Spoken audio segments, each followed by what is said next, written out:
Next tonight, we're taking extra time to dive into a debate surrounding two words we talk about often these days: bail reform. It's a controversial policy that not only has staunch supporters, but fierce adversaries as well. So are things reaching a boiling point here in Western New York? That's what we're exploring tonight with a wide range of voices now weighing in. Bail reform, as we know it, dates back to 2020. New York lawmakers wanted to end the use of money bail for most people charged with misdemeanors and lower-level felonies. It sought to make release rather than detention the default in most of these cases. Now, it underwent some changes during the pandemic, and it now includes several exceptions allowing judges to set bail in some cases. 7 News, as you know, is a voice for everyone, and we know there are a lot of opinions about all of this. So tonight, reporter Taylor Epps is handing the mic over to voices on both sides to talk pros, cons, and where we go from here. So let's have the conversation, something that's been making headlines in Western New York for years. Bail reform helps individuals change their lives if something is wrong.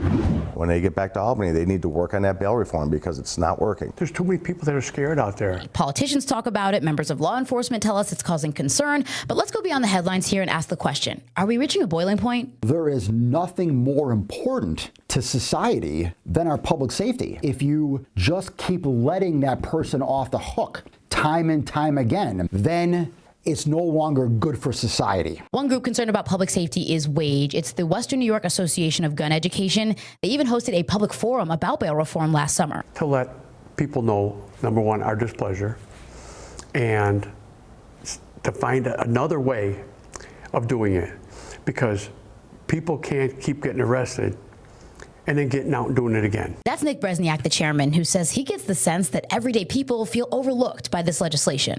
It's more about the minority group, the criminals, not about the majority. We have to worry about the majority of the people. It's about us, not about them. And Erie County Sheriff John Garcia tells me the same thing. He sent me over a statement. I'll read part of it here. He says, unfortunately, many of the criminal justice reforms implemented across New York State over the past several years put victims last. Now, let's add another voice into the mix. I had former Erie County District Attorney John Flynn talk me through the impact. What bail reform has done is that it's eliminated that immediacy of incarceration. There is no more fear. Without that accountability or that fear, then what you see are repeat offenders. It affects the quality of life crimes, the loitering, the public trespass, the nuisance, the larceny, the criminal mischief. The person who's selling drugs on a corner, if they get caught, isn't going to jail.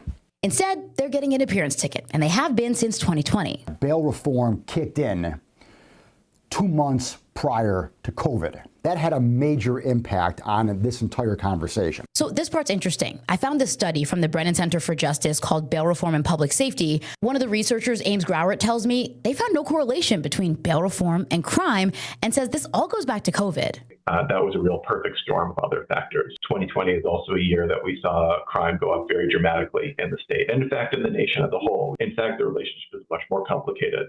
We saw crime go up very dramatically in states that didn't have bail reform and cities that didn't have bail reform, just like it did in cities and states that did. He says it's hard to give one reason why crime is going up or going down. That evidence tends to show that we should be doing something to make people safer and feel safer.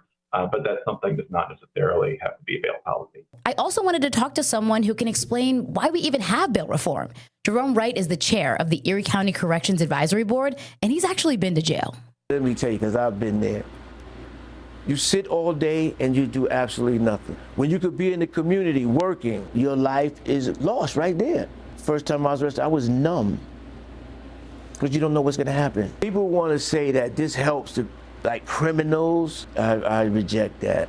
Bail reform helps individuals change their lives if something is wrong. Why should how much money I have in my pocket determine how much time I spend locked up? So where do we go from here? On one hand, you have people saying Lawmakers have to make the move on this bail reform. And then in response, the campaign that I was a part of would not allow that to happen. And we're not going back. So I reached out to people in Albany who can actually make change, like Assemblyman Patrick Kluginski. He represents Cheektowaga. He sent me this. He says, I campaigned on repealing bail reform, and it is a primary component of our Assembly Conference's public protection policy proposals.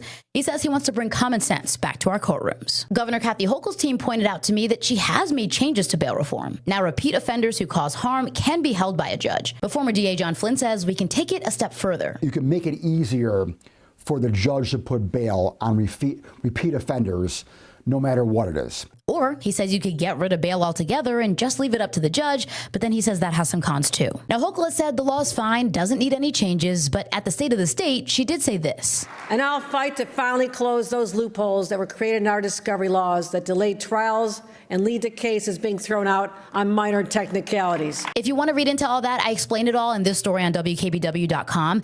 Basically, she wants to make things move faster in court so that fewer cases get thrown out. So that's where we are right now. Will things change? I don't know. We're going to have to wait and see. But at least we're having the conversation. Taylor Epps, 7 News.